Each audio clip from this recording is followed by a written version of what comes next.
Hallelujah. And by your might, you set your children free. We're going to hear about one of those children right now. The calling on his life and setting him free.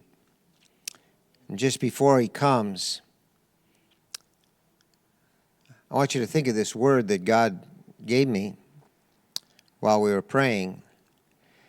Our second president, John Adams, made this statement.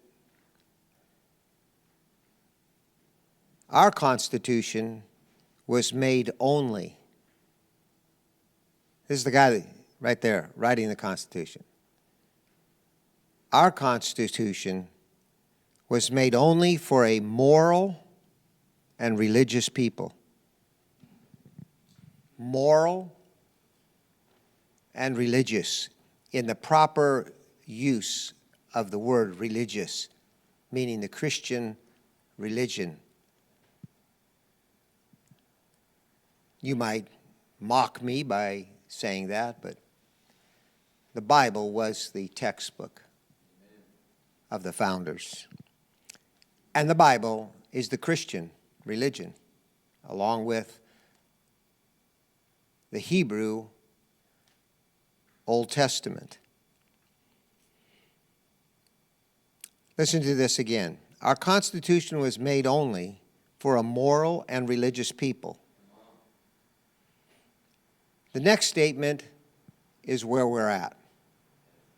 He said, it is wholly inadequate to the government of any other. That's where we are today.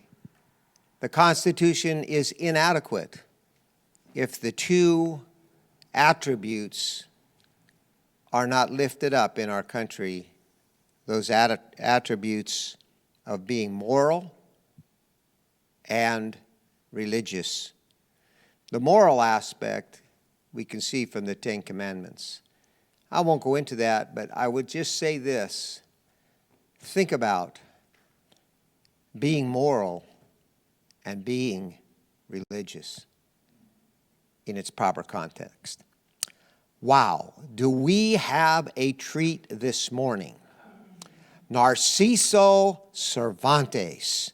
Now, my name is Rob Scribner, but this is my son. This is my son, by marriage, Junior Cervantes. Come on, Junior.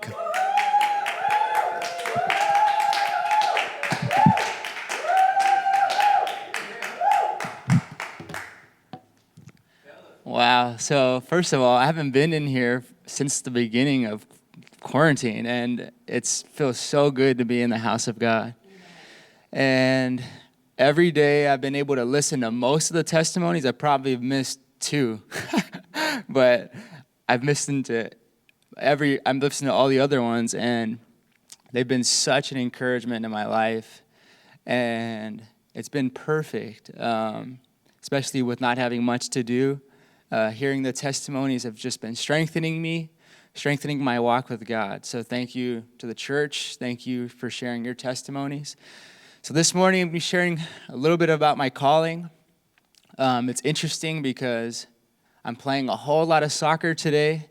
And so I'm going to give you a little bit of a background of me, of when I was first introduced to soccer and how I caught the desire to play. Well, for those who don't know, I'm Narciso Cervantes III. Life for me began in December of 1993. I was born and raised in the San Fernando Valley.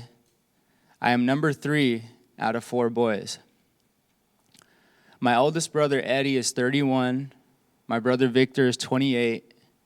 I'm 26. And my youngest brother, Alex, is 20. Growing up, our childhood was all about family and sports. I was about 5 years old when my brothers and I started playing organized sports. My parents signed us up for basketball, and we loved it and had a great time playing it. Right after basketball season was over, our dad put us all in soccer. and that's when things got pretty serious. My dad took it upon himself to teach us the traits of becoming great soccer players and good athletes in general. To this day, all my brothers are still active playing basketball and other sports. As a youngster, I could remember my dad coaching my team and both my older brothers' teams.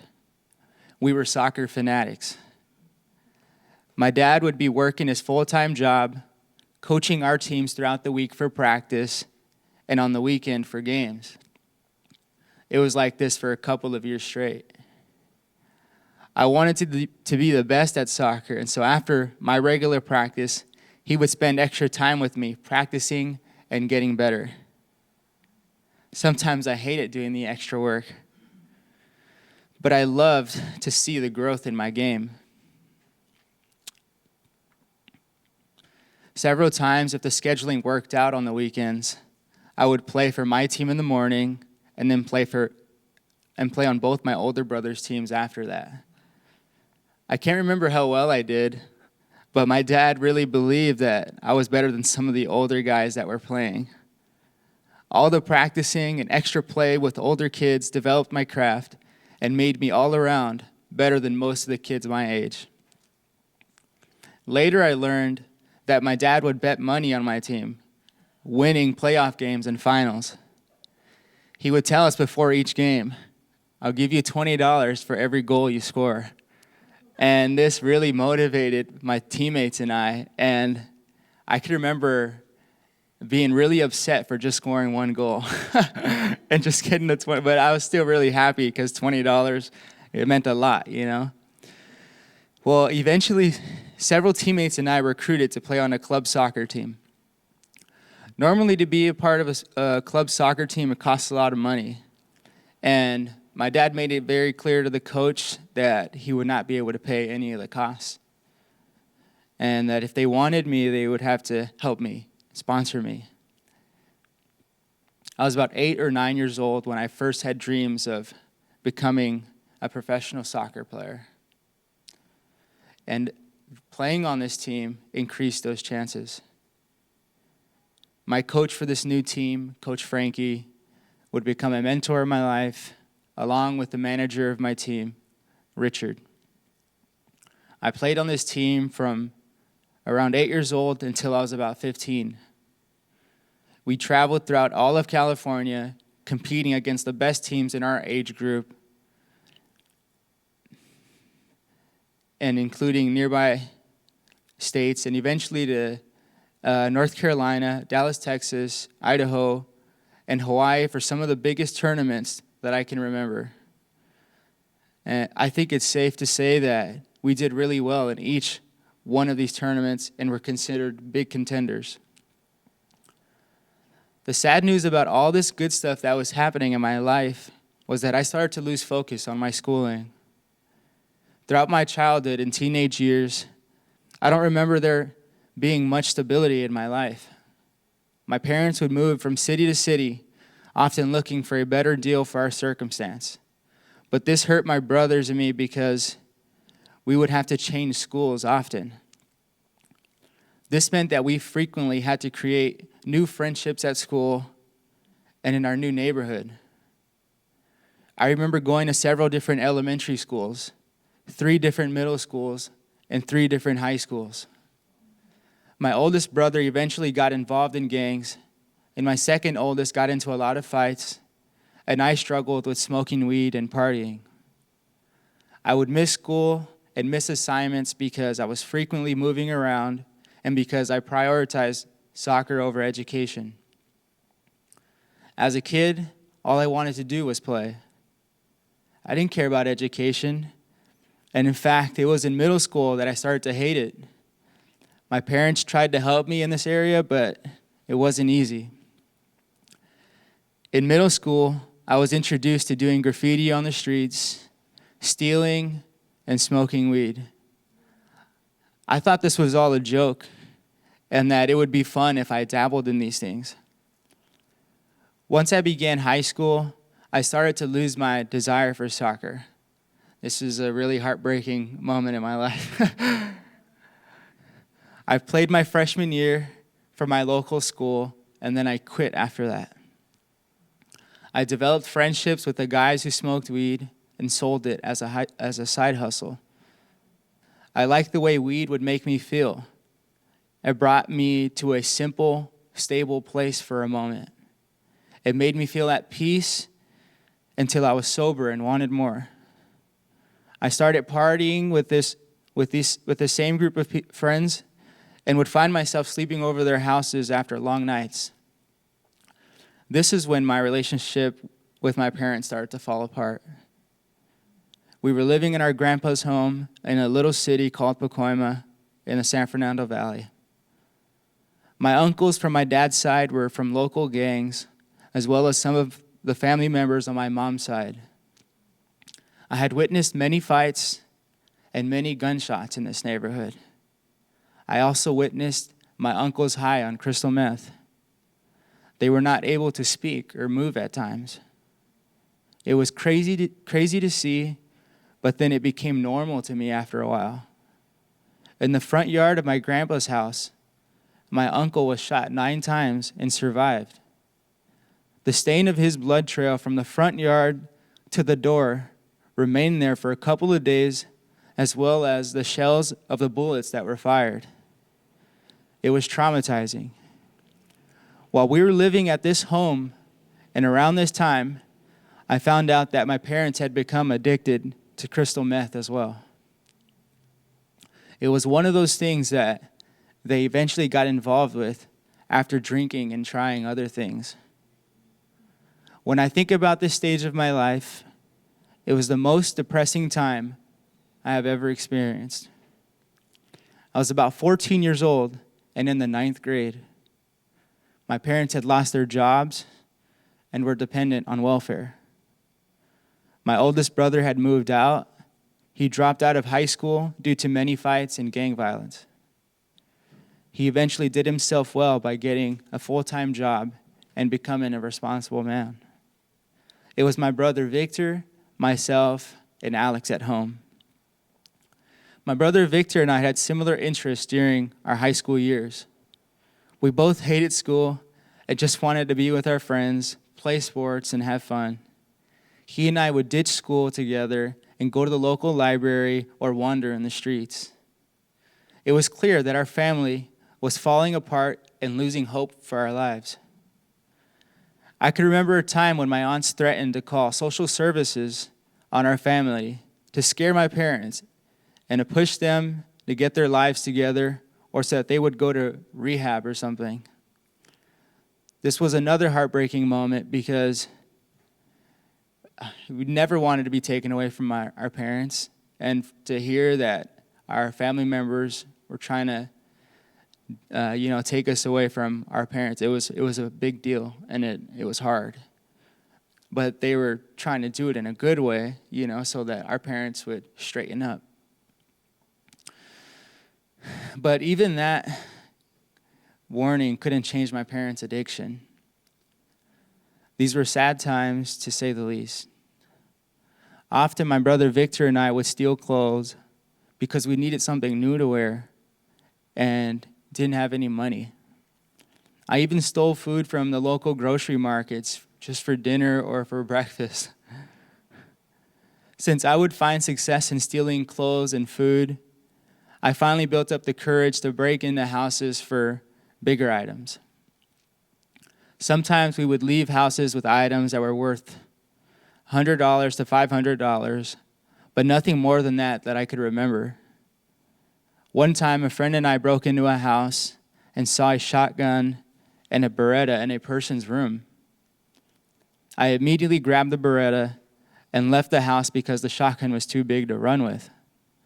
When I think back on that day, I was so excited to have stolen that gun that I didn't even think about the chances of the owner being home and using their gun on me and my friends. So I was just so oblivious and I don't know, it was crazy. Another thing I was really into at this age was graffiti. I wasn't very good at it, but I was very daring and was willing to put in the work to see my tagging name written all over the valley. I always carried some kind of marker with me everywhere I went. If I was on the bus, I was scribing up the windows. If I had spray cans, then the plan was to tag on a billboard or a freeway underpass. When my parents caught on to all the things that I was getting into, they tried disciplining me and keeping me home, but at that time it was too late. I had built up this strong anger towards them. In my anger, I blamed them for a tormenting life. For a period of time, I would run away from home and live with a few friends, but that didn't work out for too long. Finally, when just about all hope and life was lost, a very special person returned to my life. My uncle Edgar, who had been in and out of prison his whole life, had just gotten released from prison after receiving his second strike on his record. He had been saved in prison and rescued by the grace of God. When he got out of jail, he moved to Santa Monica to our great-grandmother's house and got a full-time job at Froman's, and that's the restaurant right behind the church. I remember him telling me that he went to several different churches throughout the week because of his desire for God, but also his desire to stay out of trouble. Once he found the Lighthouse Church, he committed his life here and became faithful. After several years of his faithful attendance, Pastor Rob became curious about Edgar's family and asked him to bring us to the church and school. That is when Edgar began his quest to save my family, literally. It was a long process, but he succeeded by the grace of God. Without going into much detail, Edgar moved us into his apartment and got us on the right track. We all got saved here, and we all got baptized here. We were all set free from our addictions and were given a new life in Christ. We were so fed up with our old lives that we were willing to give it up for this new one. We knew this was our only hope. I attended the Lighthouse Christian Academy as a junior in 2010 and graduated in 2011. It was there that I got to experience real Christianity. I learned to read the Bible. I learned to love people. I learned to respect authority. I learned to enjoy life without drugs. I learned to lay down my life for God's will. I learned to be content no matter the circumstance. I learned to not find the easy way out and to depend on God's help. And finally, I learned to love Susie, who is now my wife today. While attending LCA, Charlie MacDonald, a member of this church, had paid for many of my scholarships and school trips. Right after graduation, he offered me a job at his construction company, and I decided that I would take him up on the offer. He had done a great thing for me, and I thought that this would be a great opportunity to bless him back. I worked for him from the summer of 2011 to December of 2015. Aside from the many trades I learned and still use today, Charlie taught me how important it was to manage time properly, to think ahead, and how to enjoy the work you did. Thank you, Charlie. In January of 2016, I decided I would go to college. I felt God pressing in my heart to give soccer a try again. I spoke to a few of my mentors about this calling that I had, and they encouraged me to go for it. My biggest influence was God, but then Susie, and then Pastor Rob, and then a few others. I left my secure, stable, full-time job to be an unemployed student after years of being away from school. On top of that, I was recently engaged to Susie and was planning to be married in August of 2016. In retrospect, she and I were doing everything that the world would tell us not to do. Don't get married young. Wait till you are finished with school. Wait till you have a house. Wait till you have a stable job. But that's not what God told us. We wanted what God wanted, and his desire for us was to be married. In August of 2016, we were married, and that is also when I made my debut in college soccer. I played my first year, redshirted my second year, and then played again in 2018.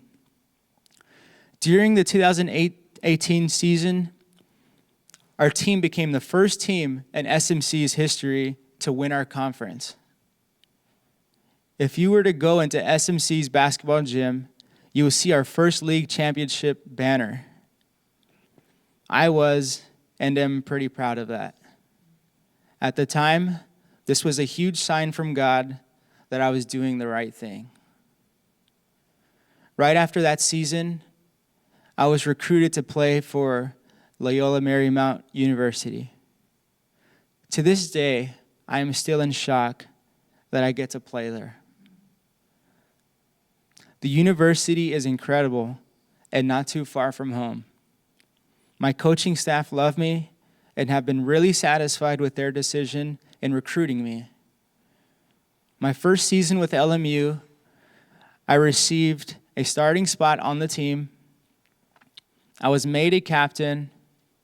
Our team received second in our conference, and when we were projected to be last, we qualified for the NCAA tournament, and this hadn't been done in about 6 years.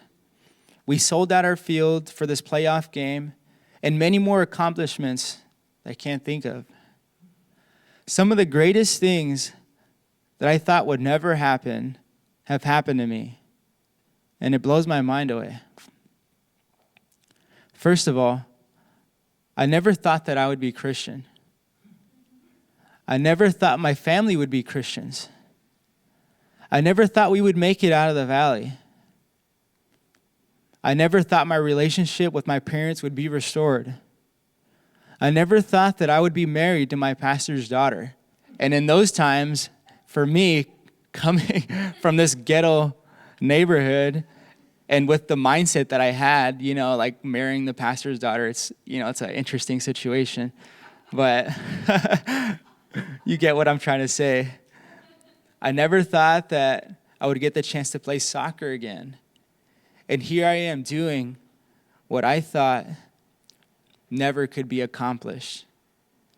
But by the grace of God, I've been able to experience these things. This journey with Christ is incredible. Ever since I gave him my life, I have been experiencing what is called the abundant life. And the abundant life to me can simply just mean peace. I have peace in my life. I have joy in my life. And I'm so grateful. A couple of more things before I close. I mentioned that at the beginning of this, my dad would train me when I was little. Can you guess who trains me outside of my regular practices today? My dad. And he's probably the biggest critic in my life when it comes to soccer.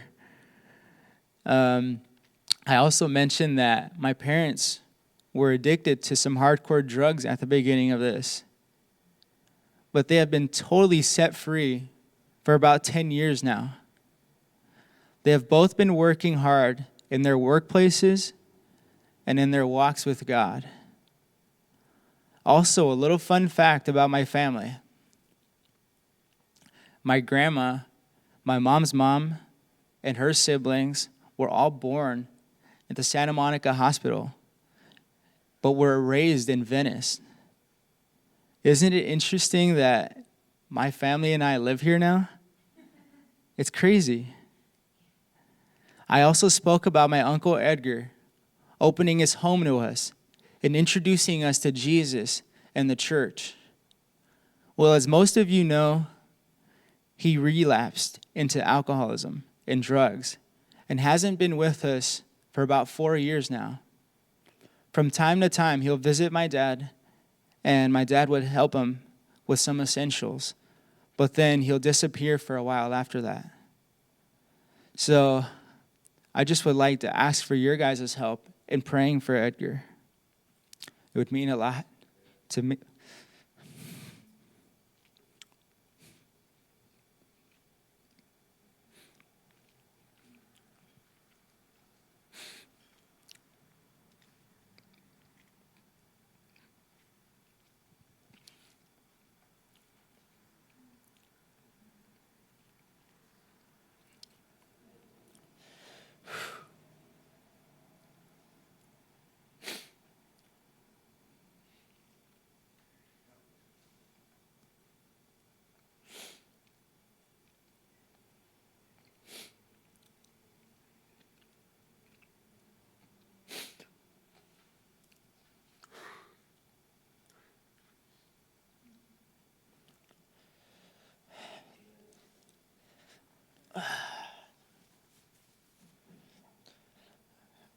I'm sorry about that, but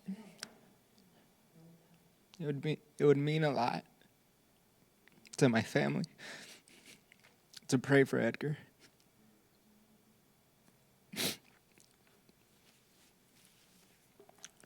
Also, for parents who have kids in high school that are seniors, and are putting on the pressure on their kids to know what they're supposed to do right after high school, I think it's a little bit unrealistic. And I think it's okay to not know your calling. I think it's okay to work at a nearby shop, whatever, doing anything until God speaks to them.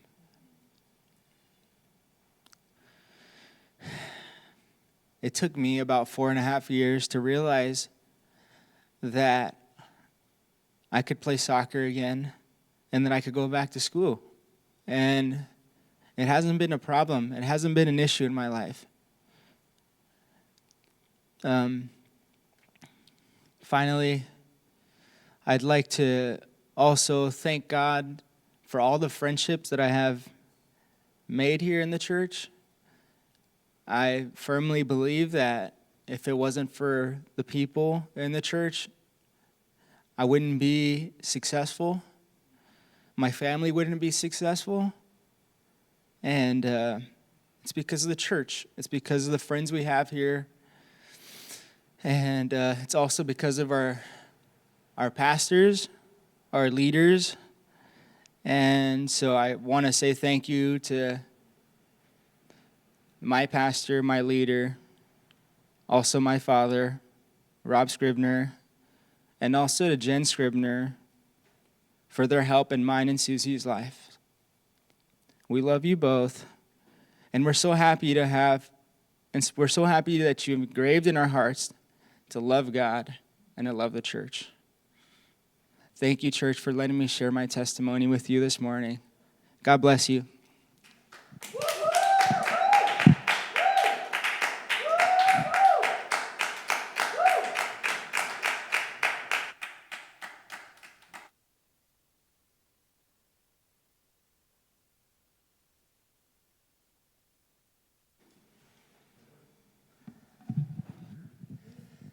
Jesus, Jesus, and more Jesus. Bye-bye.